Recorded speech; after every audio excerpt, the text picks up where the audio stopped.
Cybersecurity is one of the most in-demand industries, and there are many beginner-friendly jobs that you can get into. First, consider becoming a security analyst. This role involves monitoring systems for security threats and responding to incidents.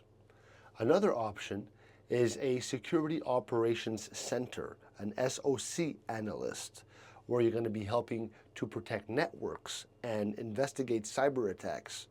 You could also try a network security administrator position where you'll manage firewalls and other network security tools. If you're interested in ethical hacking, a penetration tester junior could be a great option. This job involves testing systems to find weaknesses before bad actors can exploit them.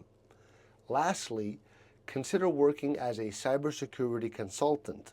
Many companies need help improving their security, and as a consultant, you can offer advice on how to protect their data.